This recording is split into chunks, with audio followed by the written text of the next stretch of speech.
The evening sun cast long shadows through the elegant windows of Pearl and Vine, one of Chicago's most prestigious restaurants. Crystal chandeliers sparkled overhead, and the soft melody of classical music filled the air. Marcus Thompson adjusted his black bow tie and smoothed down his crisp white shirt, feeling proud of his position as the newest waiter at this upscale establishment. At 26 years old, Marcus had worked his way up from smaller restaurants in the suburbs, and this job was his big break. He had spent years perfecting his service skills, learning about fine wines, and practicing the art of formal dining etiquette. In his mind, Pearl and Vine represented everything he had dreamed of: elegance, sophistication, and most importantly, the right kind of customers. The restaurant was already busy for a Friday evening, with well-dressed patrons filling the tables. Marcus smiled as he served a middle-aged couple, both wearing expensive business attire.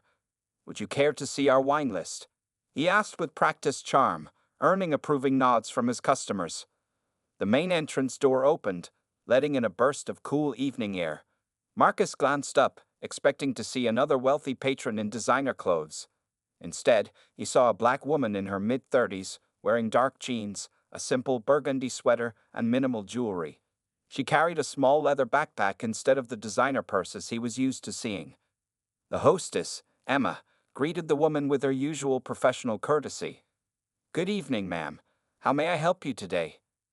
"Table for one, please," the woman replied with a quiet confidence. Marcus watched from across the room as Emma checked her reservation book. His section was only half full, and he knew the woman would be seated there. He frowned slightly, already forming judgments in his mind. She didn't look like she belonged in Pearl and Vine, not with those casual clothes and certainly not dining alone. As expected, Emma led the woman to table 12, right in the middle of Marcus's section. The woman sat down, placed her backpack carefully beside her chair, and took out her phone. Marcus noticed she didn't seem intimidated by the formal atmosphere or the curious glances from nearby diners. "Your waiter will be with you shortly," Emma said, placing a menu on the table before walking away. Marcus deliberately busied himself with his other tables. He took extra time explaining the daily specials to an elderly couple, meticulously arranged silverware at a recently vacated table, and made multiple unnecessary trips to the kitchen. All the while, he kept glancing at table 12, where the woman sat patiently, occasionally looking at her phone. 10 minutes passed, then 15. Other customers in Marcus's section had their orders taken, their water glasses refilled, and their needs attended to with flourish. But table 12 remained unserved. The woman raised her hand slightly, trying to catch Marcus's attention as he passed by with a tray of appetizers. He pretended not to notice, quickening his pace. In his mind, he was doing the restaurant a favor. Places like Pearl and Vine had a certain image to maintain, and in his opinion, she simply didn't fit it. Finally, after 20 minutes of being ignored, the woman managed to make eye contact with Marcus as he walked past her table for the dozenth time. "Excuse me," she called out, her voice calm but firm. Marcus paused, his expression carefully neutral but his eyes cold. "Yes," he replied, not bothering to approach her table properly. "I've been waiting to place my order," she said, maintaining her composure despite the obvious slight. Marcus cleared his throat and adjusted his bow tie. "Perhaps," he said with false politeness, "you might be more comfortable at one of the casual dining establishments down the street. The Olive Garden is quite popular, and their prices are more," he paused meaningfully, "accessible." A few nearby diners turned their heads, some wearing shocked expressions, others pretending not to notice the interaction. The woman's face remained remarkably composed, but something flickered in her eyes, not anger or hurt, but something else. Something that made Marcus feel slightly uneasy, though he couldn't explain why. What Marcus didn't know was that this simple evening of prejudice and poor service was about to change his life forever. The woman he was so eagerly trying to drive away from Pearl and Vine was about to teach him one of the most important lessons of his career, and she would do it without raising her voice or losing her dignity. Little did he know, his entire world was about to be turned upside down. Diana Washington sat at table 12, her fingers lightly drumming on the crisp white tablecloth. She had encountered prejudice many times throughout her 20-year career in the restaurant industry, but something about this particular situation made her want to observe rather than react immediately. As she watched Marcus hurry past her table for what seemed like the 100th time, she noticed how differently he treated his other customers. To her left, he was explaining the wine list to an elderly white couple with enthusiastic detail. To her right, he was carefully crumbing the tablecloth for a group of business executives. Yet here she sat, without even a glass of water. Opening her leather backpack, Diana pulled out a small notebook. She had developed this habit years ago, taking notes during her unexpected visits to her restaurants. Usually, she was checking on service quality and food presentation. Tonight, she was documenting something far more troubling. A young couple at the next table noticed the situation and began whispering to each other. The woman kept throwing sympathetic glances in Diana's direction, while her partner looked increasingly uncomfortable with Marcus's behavior. "Excuse me," the woman at the next table called out to Marcus. "I think this lady has been waiting for quite a while." Marcus's face tightened slightly. "I'm attending to my tables in order of arrival," he lied smoothly, even though Diana had clearly been there longer than several other tables he had already served. Diana watched as he walked away again, this time carrying bread baskets to 2 tables that had been seated after her. She pulled out her phone and sent a quick text message. "Michael, could you come to the main dining room? Table 12, there's something you need to see." While waiting, Diana observed Marcus's body language. The way he deliberately avoided eye contact with her. How he took the longest possible route around her table when serving others. The slight sneer that appeared on his face whenever he glanced in her direction. She had seen it all before, but this time was different. This time, she was in a position to do something about it. "Would you like to see the menu?" Marcus finally approached her table after nearly 30 minutes, his tone suggesting he'd rather be anywhere else. He didn't even bother to bring water. "Actually," Diana replied calmly, "I'm quite familiar with the menu. I'd like to order the pan-seared scallops and—" "Ma'am," Marcus interrupted, his voice dripping with condescension, "the scallops are market price. They're quite—" he paused deliberately, "expensive." Diana maintained her composure, though she noticed several nearby diners were now openly watching the interaction. "Yes, I'm aware of the price," she said. "As I was saying, I'd like the pan-seared scallops, the truffle risotto, and a bottle of the 2018 Chateau Margaux." Marcus's eyebrows shot up at the mention of the $1,200 wine. "Perhaps I should explain our wine list to you. That particular bottle is—" "Marcus." The firm voice came from behind him. Michael Chen, the general manager, had appeared at the table, his face a mixture of respect and concern as he looked at Diana. "Ms. Washington, I apologize for keeping you waiting. I came as soon as I got your message." Michael's voice was warm and genuine. "I see you met our newest server, Marcus." The color drained from Marcus's face as Michael continued. "Everyone, if I could have your attention for a moment." He raised his voice slightly, addressing the nearby tables. "For those who don't know, I'd like to introduce Ms. Diana Washington, the new owner of Pearl and Vine." The dining room fell silent. Marcus stood frozen, his order pad hanging limply at his side. The couple at the next table stopped whispering, their mouths slightly open in surprise. Even the soft classical music playing in the background seemed to fade away. Diana slowly stood up, smoothing her simple burgundy sweater. "Michael," she said, her voice clear and controlled, "could we use your office for a moment? I believe Marcus, and I need to have a conversation about the standards of service at Pearl and Vine." As she gathered her backpack and notebook, Diana could feel every eye in the restaurant on her. But her attention was focused on Marcus, who looked like he might faint at any moment.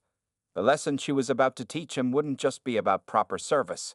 It would be about respect, dignity, and the dangerous foolishness of judging people by their appearance. Michael Chen's office was smaller than one might expect for a high-end restaurant's general manager. A simple desk, 2 chairs, and walls covered with framed restaurant reviews and health inspection certificates created a practical workspace. Now, in this modest room, Marcus Thompson stood with his hands clasped behind his back, his bow tie suddenly feeling too tight around his neck. Diana Washington sat in Michael's chair, her leather backpack resting against the desk. She hadn't spoken since they entered the office, instead taking a moment to open her notebook and review her observations. The silence made Marcus increasingly uncomfortable. "Do you know why I chose to eat at Pearl and Vine tonight, Marcus?" Diana finally asked, looking up from her notes. Her voice was calm, almost conversational. Marcus shifted his weight from one foot to the other. "No, ma'am," he managed to say, his earlier arrogance completely gone. "I make it a point to visit all my restaurants as a regular customer before announcing my ownership," Diana explained, turning a page in her notebook. "It tells me more about the real character of a place than any scheduled inspection ever could." She glanced at her notes. "In the 45 minutes I sat at table 12, you passed by 17 times. You served 6 tables that came in after me. You suggested I'd be more comfortable at Olive Garden, and you tried to discourage me from ordering expensive items." She looked up at him. "Did I miss anything?" Marcus felt his face burning with shame. "Ms. Washington, I can explain." "Can you?" Diana interrupted, her voice still steady but with an edge of steel. "Please, explain to me why you decided I didn't deserve the same service you gave to other customers." The young waiter opened his mouth, then closed it again. There was no explanation that wouldn't make him sound exactly like what he was: prejudiced and judgmental.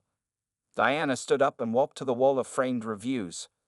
20 years ago, I was a waitress at a diner in Southside Chicago. I worked double shifts, saved every penny, and took business classes at night. When I tried to get loans to open my first restaurant, 5 banks turned me down." She turned to face Marcus. "Would you like to guess why?" Marcus stared at the floor, unable to meet her eyes. "The loan officers took one look at me, a black woman in simple clothes, and decided I couldn't possibly succeed in the restaurant business." She picked up a framed article from Michael's desk and handed it to Marcus. "That was 15 restaurants ago." Marcus read the headline. "Diana Washington, Chicago's restaurant queen expands empire with latest acquisition." The article featured a photo of Diana in the same kind of casual clothes she wore tonight, standing in front of one of her successful restaurants. "I could fire you, Marcus," Diana said, returning to her seat. "Your behavior tonight violated every service standard we have, not to mention basic human decency." She watched as he tensed up, probably seeing his career in the restaurant industry flash before his eyes. But she continued, "I'm going to do something different." She pulled a business card from her backpack and placed it on the desk. "Next week, we're starting a new training program across all my restaurants. It's about service excellence, but more importantly, it's about recognizing and overcoming biases that we might not even know we have." Marcus looked up, confusion clear on his face. "I'm offering you a choice," Diana explained. "You can either clean out your locker tonight, or you can be the first person to go through this program. You'll work directly with our training team, and you'll learn why what happened tonight isn't just bad service, it's a symptom of a bigger problem." She stood up again, gathering her things. "The choice is yours. But know this, if you choose to stay, I'll be watching your progress personally. This is your one chance to prove that you can be better than the prejudices you showed tonight." As Diana reached for the office door, she turned back one last time. "By the way, those scallops you were so worried about me ordering, I created that recipe. And the wine list you wanted to explain to me, I personally selected every bottle."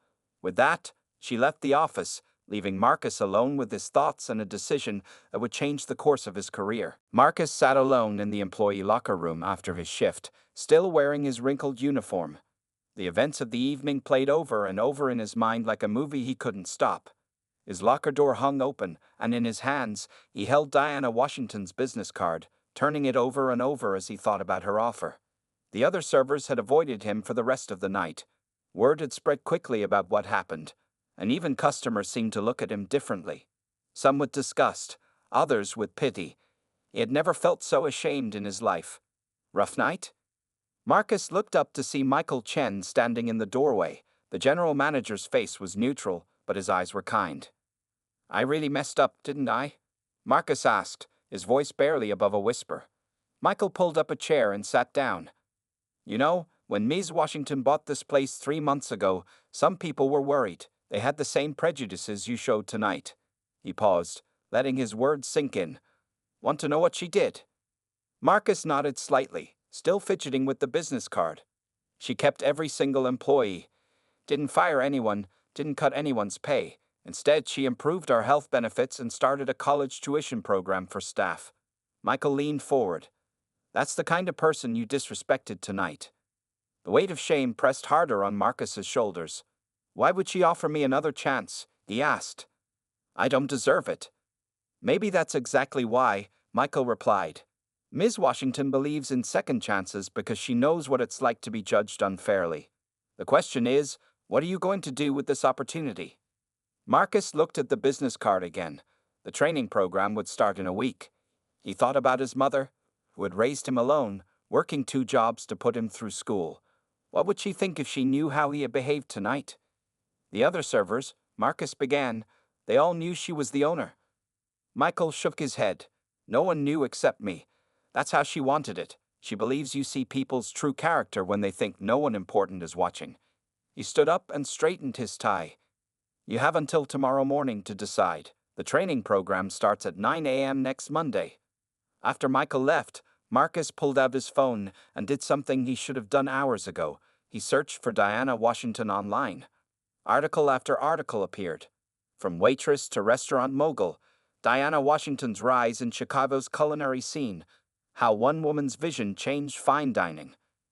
The more he read, the more his embarrassment grew. This was a woman who had started with nothing, faced discrimination at every turn, and still succeeded. She had created thousands of jobs, mentored countless young chefs, and changed lives. And how had he treated her? Like she didn't belong in her own restaurant. Marcus's phone buzzed with a text from his mother. How was work tonight, baby? He stared at the message, tears forming in his eyes. He couldn't tell her what had happened. Not yet. But maybe, just maybe, he could make her proud by what he did next. Standing up, Marcus finally made his decision. He carefully placed Diana's business card in his wallet and began cleaning out his locker. Not because he was quitting, but because he wanted to start fresh on Monday. He hung up his uniform, making sure it was properly pressed for the first time in weeks. As he left the restaurant that night, Marcus looked back at the elegant facade of Pearl and Vine. The restaurant looked different to him now, not just as a symbol of luxury and exclusivity, but as a place where he might learn some important lessons about life, respect, and the danger of judging others. Monday morning, 9 a.m., he whispered to himself, clutching his bag. He had been given a rare second chance, and he was determined not to waste it. The training program wouldn't just be about becoming a better server, it would be about becoming a better person. Tomorrow would be a new day, and Marcus Thompson was ready to learn. Monday morning arrived sooner than Marcus expected. He stood outside the Washington Restaurant Group's corporate office, a modern glass building in downtown Chicago, 15 minutes before 9 a.m. His hands were sweaty, and his heart raced as he watched other people enter the building. The security guard directed him to the 3rd floor, where he found a small conference room. To his surprise, Diana Washington was already there, arranging folders on a large table. She looked up when he entered, and a small smile crossed her face. Good morning, Marcus, she said, gesturing to an empty chair. I'm glad you came. Before Marcus could respond, 3 other people entered the room. He recognized them as servers from Diana's other restaurants. Their nervous expressions suggested they too had been given this opportunity after similar incidents. Welcome everyone, Diana began, taking her place at the head of the table. You're here because each of you showed prejudice or bias in your service. But you're also here because I believe people can change when they understand better. She opened a folder and pulled out several photographs. Let's start with a simple exercise. She laid the photos on the table, various people dressed in different styles. Tell me which of these people you'd expect to order the most expensive wine in your restaurant. Marcus looked at the pictures. There was a man in an expensive suit, a woman in casual clothes similar to what Diana had worn at Pearl and Vine, a young person with tattoos, and an elderly couple in simple attire. The man in the suit, one server said quickly. The others nodded in agreement. Diana smiled and turned over the photos. On the back of each was a brief description. The man in the suit was a school teacher who saved for special occasions. The casually dressed woman was a tech CEO. The tattooed person was a successful artist. The elderly couple owned a chain of luxury hotels. Every day, Diana said, we lose business and hurt people because of assumptions like these. I've been every person in these photos. Dressed up, dressed down, alone, with friends. The service I receive changes dramatically based on how I look. She shared stories from her own experience. Being ignored at high-end stores, having people assume she couldn't afford things, being treated differently based on her appearance. Marcus felt his chest tighten as he recognized his own behavior in these stories. But this isn't just about lost business, Diana continued. It's about human dignity. Every person who walks through your restaurant door deserves respect. They deserve to feel welcome, regardless of how they look or what you assume about them. The morning passed quickly as they did role-playing exercises, watched videos about unconscious bias, and shared their own experiences, both as servers and as customers who had faced discrimination. During the lunch break, Marcus gathered his courage and approached Diana. "Ms. Washington," he said quietly, "I need to apologize properly for how I treated you." Diana looked at him thoughtfully. "Tell me why you're apologizing, Marcus." "Not just because you're the owner," he said quickly, "but because no one deserves to be treated that way. I made assumptions about you based on nothing but appearance, and I was completely wrong. It wasn't just bad service, it was wrong on a human level." Diana nodded, seemingly satisfied with his answer. "That's a good start, Marcus. But remember, this journey isn't about one apology or one day of training. It's about changing how you see and treat people every day." As the afternoon session began, Diana introduced them to successful business people who didn't fit the traditional mold. Entrepreneurs in casual clothes, young tech millionaires, influential people from various backgrounds. Each shared stories of being judged, dismissed, or underestimated. By the end of the day, Marcus felt both exhausted and enlightened. He had begun to see how many opportunities he had missed and people he had hurt through his prejudices. But more importantly, he had started to understand how to change. As he packed up his materials, Diana stopped by his chair. "Tomorrow, we'll continue with practical exercises at Pearl and Vine. Be ready to put what you've learned into practice." Marcus nodded, knowing that this was just the beginning of his journey toward becoming not just a better server, but a better person. The morning sun streamed through Pearl and Vine's windows as Marcus arrived for his practical training. The restaurant looked different now, not just as an elegant dining space, but as a place where every customer's story mattered.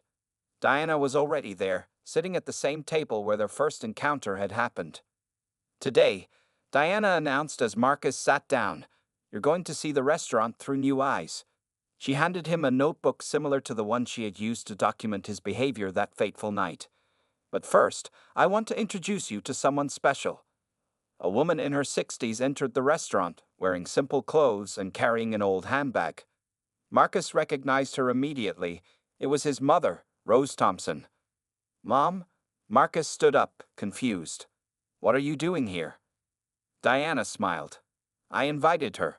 Rose, thank you for coming." Rose hugged her son, then sat down next to Diana. "Ms. Washington called me last week, Marcus. She told me everything that happened." His mother's eyes held both disappointment and hope. "She also told me about your decision to change." Marcus felt his face grow hot with shame. "Mom, I'm so sorry. I know you raised me better than that." "You remember how hard it was for us?" Rose asked, her voice gentle but firm. "All those years I worked as a housekeeper. How many times people looked down on me because of my uniform or the color of my skin." Marcus nodded, unable to speak. He remembered the times his mother had come home tired, sometimes crying, after being treated poorly by wealthy employers. "What you did that night," Rose continued, "was exactly what those people did to me. But Ms. Washington is giving you a chance to learn from it, just like someone once gave me a chance." Diana leaned forward. "Rose, would you like to tell him?" His mother smiled. 20 years ago, I was cleaning houses in the same neighborhood where Diana was working as a waitress. One day, I was serving at a dinner party, and one of the guests treated me terribly, just like you treated Diana." She paused, looking at Diana. "But another guest stood up for me. She spoke to the host about respect and dignity. That guest was Diana, before she owned any restaurants. After that night, she helped me find a better job, one where I was treated with respect. That's how I was able to send you to college, Marcus." Marcus stared at Diana in disbelief. The world suddenly felt very small and interconnected. "Today," Diana said, standing up, "we're going to do something different. Rose will be our first guest, but she won't be alone. I've invited several people to dine here, people with different backgrounds, appearances, and stories. Your job is to serve them all with equal respect and attention." Throughout the day, Marcus served a diverse group of guests. There was a young artist with colorful hair and tattoos who ordered the most expensive wine on the menu, a man in work clothes who turned out to be a successful construction company owner, an elderly couple in simple clothes who were celebrating their 50th anniversary. With each table, Marcus practiced what he had learned. He listened to their stories, provided attentive service, and caught himself whenever old prejudices tried to surface in his mind. During a quiet moment, he found himself back at his mother's table. "Mom," he said softly, "I understand now. All those times you came home upset. I became the kind of person who caused that pain." Rose patted his hand. "The important thing is that you're learning. Change isn't easy, but it's always possible." At the end of the day, Diana gathered everyone together. "This is just the beginning," she said. "Real change happens over time, with practice and constant awareness. Marcus, are you ready to continue this journey?" Marcus looked at his mother, then at Diana, and finally at the diverse group of people he had served that day. Each one had a story, each one deserved respect, and each one had taught him something valuable. "Yes," he said firmly, "I'm ready to learn more." As he helped his mother with her coat, Marcus realized that this wasn't just about becoming a better server. It was about becoming the person his mother had always believed he could be. 1 year had passed since that fateful night when Marcus Thompson had tried to turn away Diana Washington from Pearl and Vine. The restaurant looked the same with its crystal chandeliers and elegant decor, but everything else had changed, especially Marcus himself. Today was special. Diana had gathered all the staff before opening hours. Marcus stood at the front of the room, no longer just a server, but now the head trainer for the Washington Restaurant Group's Diversity and Service Excellence program. A year ago, Marcus began, addressing the room full of servers, hosts, and kitchen staff. "I was the example of everything wrong with the restaurant industry. I judged people by their appearance, showed prejudice in my service, and thought I knew who belonged in a fine dining restaurant." The room was silent as he continued. "Today, I'm here to introduce our newest training program, which Ms. Washington has asked me to lead across all 15 of her restaurants." Diana stepped forward, standing beside Marcus. "Sometimes the best teachers are those who have learned the hardest lessons," she said. "Marcus's story has already changed how we think about service in our restaurants. Now, we're going to help other restaurants do the same."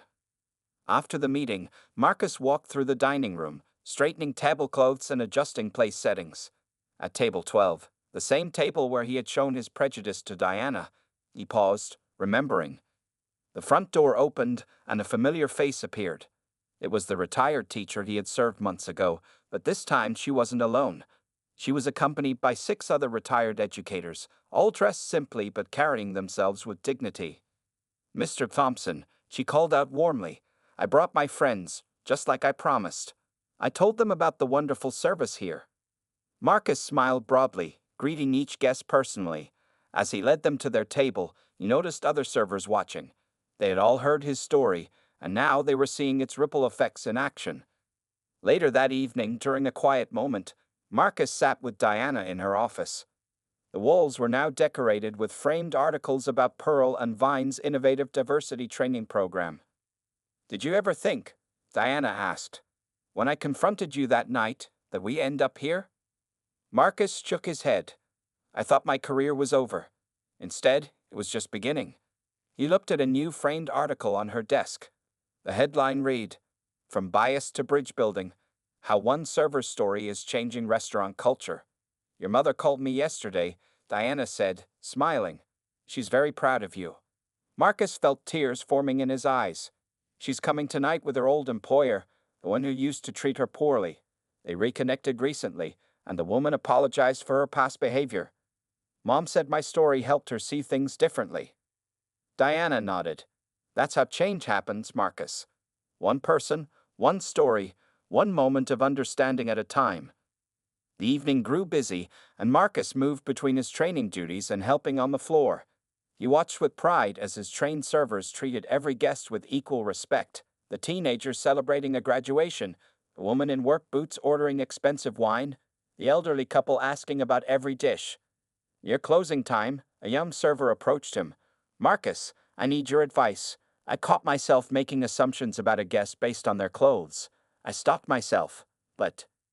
But you feel bad about having those thoughts. Marcus finished. Let me tell you a story about a night when I made the biggest mistake of my career and how it became the most important lesson of my life. As Marcus shared his story once again, he glanced across the restaurant to where Diana sat with some guests. She caught his eye and smiled.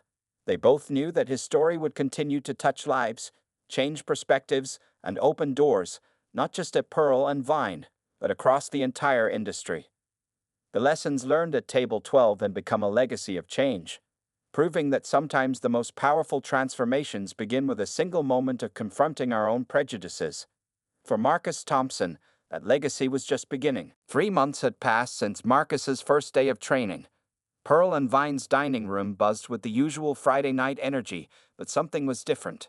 Marcus moved between tables with a new awareness, his service marked by genuine warmth rather than selective courtesy. "Table 7 needs you, Marcus," called Emma, the hostess.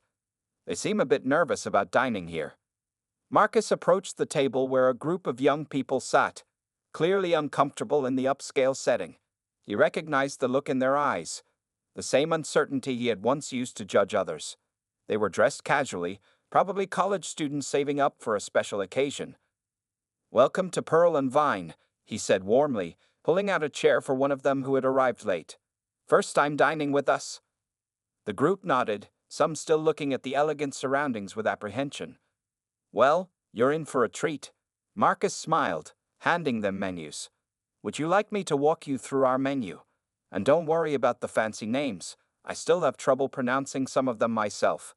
His honest admission made them laugh, breaking the tension. From her usual corner table, Diana Washington watched the interaction. She had been quietly observing Marcus's progress over the past months, and tonight was his final evaluation. Next to her sat Michael Chen, taking notes. "He's different," Michael remarked, watching Marcus patiently explain the wine list to the group. "The change is real."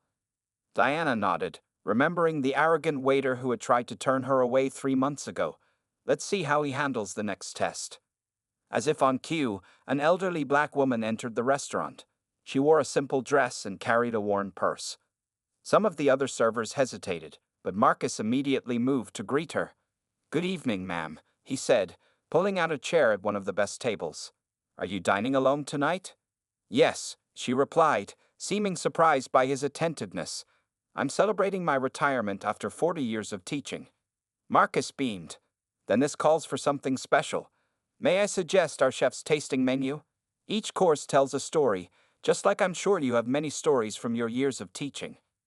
From their observation point, Diana and Michael watched as Marcus treated each table with equal respect and attention. The college students relaxed and enjoyed their meal. The retired teacher shared stories between courses. A family with young children felt welcomed rather than judged. During a quiet moment, Marcus approached Diana's table. "Ms. Washington, I've been meaning to thank you." "For what, Marcus?" "For not giving up on me, for showing me that change is possible." He gestured around the dining room. "Every guest has a story. I was so busy judging people that I missed all these amazing stories." Diana smiled.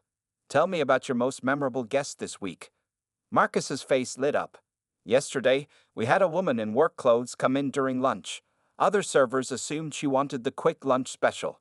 But I talked with her, learned she was a construction site manager celebrating a big project completion. She ended up ordering our finest champagne and bringing her whole team back for dinner." "And how did that make you feel?" "Grateful," Marcus replied honestly. "Grateful that I've learned to see people, not assumptions. Every time I remember how I treated you that night." Diana held up her hand. "The past is a lesson, not a burden, Marcus. What matters is who you are becoming." Just then, Emma called out, "Marcus, new table in your section." "Go," Diana said. "Show them what real service means." As Marcus walked away, Michael turned to Diana. "Well?" Diana closed her notebook with a smile.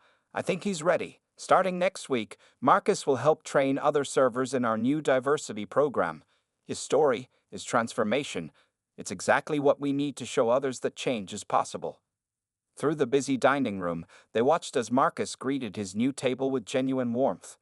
He had transformed from someone who judged people based on appearances into someone who celebrated each guest's unique story.